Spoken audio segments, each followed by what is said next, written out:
န်းလေးကိုတိခွင့်ရတယ်နော်ဘုရားကမပုံပေါ်ခဲ့ဘူးဆိုရင်စန့်ကျင်ဘက်အနေနဲ့ပြောလိုက်တော့ပါဖြစ်သွားတယ်တိခွန်လက်သက်တော်မှာမရှိနိုင်ဘူးဆိုတဲ့အချက်လေးနော်6ချိန်မြောက်ဒီသံဃာရဲ့နောက်တင်ခဲ့ဒီရလာတဲ့မိဓမ္မာတရားတော်ရစိတ်ဖြစ်စဉ်လေးတွေဒီပေါ်ဆုံးမှာဆိုရင်ဒါဘဝဖြစ်စဉ်ဘဝတစ်ခုရဲ့အစဆိုရင်ပဋိသန္ဓေစိတ်လို့ပြောတယ်ဘဝတစ်ခုရဲ့အစဆိုရင်ဘာလို့ပြောလဲပဋိသန္ဓေစိတ်အနိလားပဋိဒီနော်ဘဝတစ်ခုရဲ့အစဆိုဘာစိတ်လို့ပြောလဲမျိုးပါအောင်ပဋိသန္ဓေစိတ်အဲဆိုဘဝတစ်ခုရဲ့အစိုးဆိုရင်ဘာစိတ်ဖြစ်လက်တော်ဆရာတော်ဟောတဲ့ထဲမှာတော့လက်တွေဆိုစုတိသွားပြီလို့ပြောတယ်လက်တွေစုတိသွားတာဘာဖြစ်လဲတေးသွားတယ်နော်အဲ့တော့ဘဝတစ်ခုရဲ့အဆုံးစိတ်ကဘာစိတ်ဖြစ်လဲဆိုရင်ပဋိစိတ်ဒါပဋိသန္ဓေစိတ်အလိုက်မှစီဆရာတော်ဘုရားကြီးကဒီကြားလေးထဲမှာအပေါင်းအောင်အများနဲ့ထည့်ဆိုထားတယ်သုတိစိတ်အပေါင်းလက္ခဏာပဋိသန္ဓေစိတ်လို့ဆိုတယ်နော်ဘာဖြစ်လို့လဲဆိုရင်သုတိစိတ်ပြီးတာနဲ့ဒီစိတ်ကဒီဆက်သေးတယ်အရှင်သာမဏေတို့နဲ့တပည့်တော်တို့နဲ့ကျောင်းသားတွေနဲ့သမီးတို့တွေနဲ့အမိဝမ်းကောင်းအောင်နဲ့နော်ပဋိသန္ဓေယူခဲ့ကြတယ်ဘဝအဟောင်းရဲ့သုတိစိတ်ပြီးတာနဲ့မိဘကျဲမှာပဋိသန္ဓေစိတ်နဲ့အတူပလလရေကြီးလို့ခေါ်တဲ့ရင်ကောင်ရဲ့ပါဇက်ထဲကကြီးအတော်ညားမယ်ရင်ကောင်လေးရဲ့ပါဇက်ထဲကကြီးတမုံသားလေးမှာရုပ်30နဲ့ပဋိသန္ဓေစိတ်နဲ့အတူတွဲပြီးတော့အမိဝမ်းကောင်းမှာစပြီးတော့ဘဝအတည်းစိတ်အတည်းရုပ်အတည်းစဖြစ်တယ်အဲ့ဒီနှစ်ခုကတစ်ဆက်တည်းအဲ့ဒါဘဝအတည်းမိခင်ရဲ့ဝမ်းကောင်းမှာစဖြစ်တယ်ဒါနောက်ထပ်ဘဝအဟောင်းတော့ကတော့အသက်ကြီးတဲ့လူလားငယ်တဲ့လူလားကျိုးကျိုးရွယ်ရွယ်လားတော့မသိဘူးနော်ခွေးလားကြောင်လားနတ်လားတော့မသိဘူးသူ့ရဲ့ဗာဖြစ်လေသုတိစိတ်အဲ့နှစ်ခုကဗာဖြစ်တယ်တစ်ဆက်တည်းအဲ့သုတိစိတ်ရဲ့စိတ်မှာရှေ့မှာကြတော့ဒီဘဝအဟောင်းသုတိစိတ်မကြခင်လေးမှာမရဏတဏ္ဍဇော5ချိန်ဆိုဖြစ်တယ်။ဘာ5ချိန်နဲ့လဲမရဏဆိုတော့သမီးတို့သားတို့အကုန်သိနေပါလေသိတာနော်တေငယ်ဇောနဲ့မျောနေတယ်ဆိုတာလည်းကြားဘူးလားနော်တေဂာနီးဖြစ်တဲ့စိတ်နော်အဲ့တေဂာနီးဖြစ်တဲ့စိတ်ကဘယ်နှချိန်ဖြစ်တယ်လဲ5ချိန်ဒီမှာဆိုရင်သူ့အတိုင်းစိတ်ဓာတ်နိယာမဆိုတာနော်ဒါတော့ဘုရားယဟန္တာတွေလှုပ်ထားတာလည်းမဟုတ်ဘူး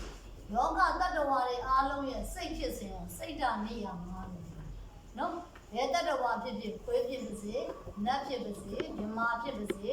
လူဖြစ်ပါစေနတ်ဖြစ်ပါစေဒီစိတ်အစဉ်အတိုင်းလေးဖြစ်တယ်အဲ့ဒီမှာမှမပါတဲ့ရုပ်ပါတဲ့ရုပ်အတိုင်းပဲရော့သွားတာလည်းရှိတယ်စိတ်အစဉ်တိုင်းကတော့အတူတူအဲ့ဒီမှာကြတော့ဒီမှာဇောကဘယ်နှကြိမ်လို့ပြထားလဲအကြိမ်လို့ရှိတယ်ဘယ်နှကြိမ်လို့ပြထားလဲ9ကြိမ်ဒီသေကံนี้မှာကြတော့ဘယ်နှကြိမ်လို့ပြထားအသေကံนี้မှာကြတော့အားနည်းလာတယ်နော်စိတ်တွေအာယုန်တွေအားနည်းလာတဲ့အတွက်ကြောင့်5ကြိမ်နဲ့စောတော့တယ်နော်အဲ့ဒီချိန်သေကံนี้ဖြစ်လာတဲ့ဒီဇောစိတ်5ကြိမ်လေးကဘာကိုအာယုန်ဖြစ်လဲကုသိုလ်တို့တွေဆိုရင်တော့သိကြတယ်ကိုလုပ်ခဲ့တဲ့ကုသိုလ်ဒါနဖြစ်မယ်သီလကိုရိုသေပေးလိုက်တာလည်းဖြစ်ရှင်တယ်ဒါမှမဟုတ်ဘုရားရဲ့ဂုဏ်လေးကိုတွေးတာလည်းဖြစ်ရှင်ဖြစ်မယ်အရင်တော့လည်းဗုဒ္ဓဘာသာဖြစ်နေတယ်နော်တခြားဘာသာဆိုတော့မပြောတတ်ဘူးနော်အဲ့လိုကုသိုလ်တစ်ခုခုကိုအာယုံကိုလုပ်ခဲ့တော့အတိုင်းပဲအာယုံလေးပြုတ်လိုက်ပြီးတော့မှဒီဇောကဖြစ်တယ်တကယ်လို့ကြောင်လေးတွေဒီမှာကြောင်လေးတွေရှိတယ်အဲ့ကြောင်လေးတွေဆိုတော့သေးကြတယ်သူတို့ဒီကြောင်ဘဝကိုရောက်စေတဲ့အာကုသိုလ်ကံတစ်ခုခုကိုသေကံนี้မှာအာယုံပြုတ်ပြီးဒီမရဏတဏ္ဍဇော5ချိန်ပြီးမှစုတိပြီးတော့ကြောင်မရဲ့ပိုက်ချင်းမှာပဋိသန္ဓေဖြစ်တယ်အဲ့လိုဖြစ်ပြီနော်တို့တွေအားလုံးကတော့ကာမကုသိုလ်တစ်ခုခုကိုမဖြစ်မှာအာယုံပြုတ်တယ်ဒါပေမဲ့ဇောကသေကံนี้ဆိုတော့အားနဲ့လုံး5ချိန်ပဲဖြစ်တယ်ပြီးတော့မှစုတိစိတ်ပြီးတော့ပဋိသန္ဓေစိတ်ဖြစ်တယ်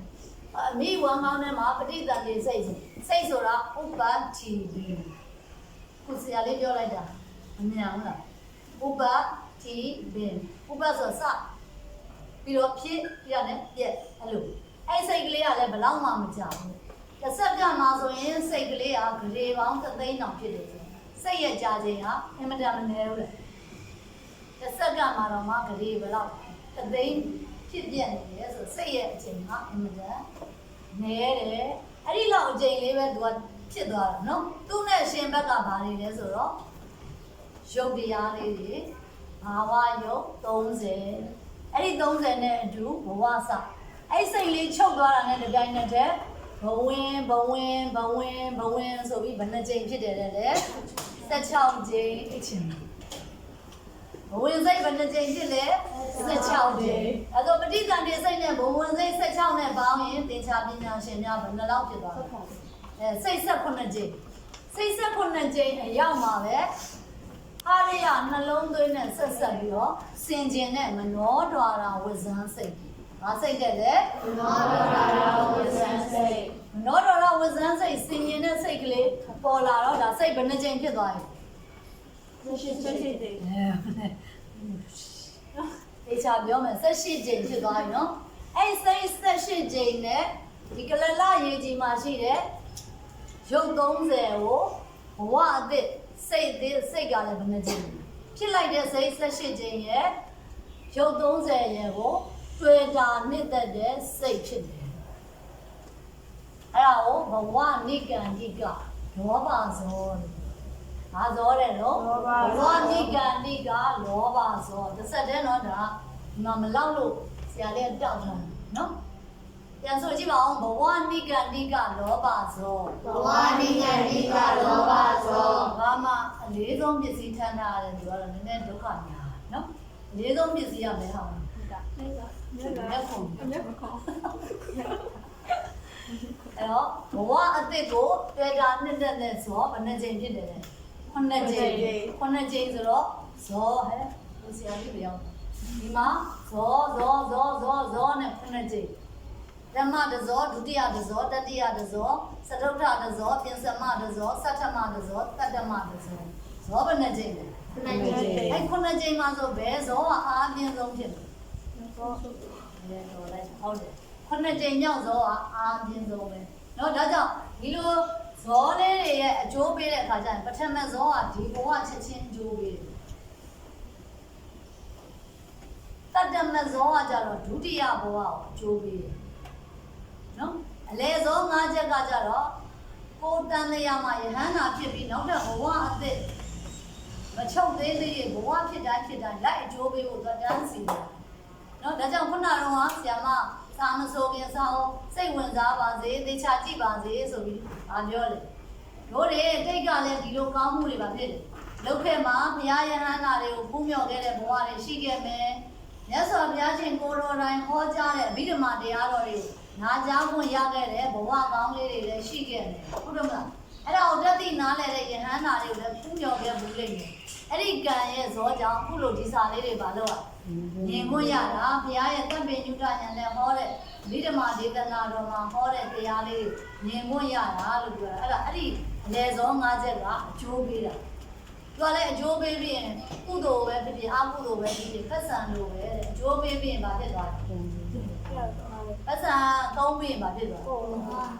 အစ်စ်ပါတော့ထိုက်ရှာရတယ်နော်အဲ့လိုပဲကုသိုလ်ဆိုတာအကျိုးပေးပြီးရင်ပုံသွားတာအကုသိုလ်လည်းအကျိုးပေးပြီးရင်ပုံသွားတာအကုသိုလ်တော့အစ်စ်ထမရှာနဲ့နော်ဘာလို့ထက်ရှာမလဲကုသိုလ်တော့အစ်စ်ထက်ရှာဒါဆိုရင်ဘဝအစပဋိသန္ဓေစိတ်လေးပြီးတာနဲ့စိတ်18ကြိမ်မြောက်မှာ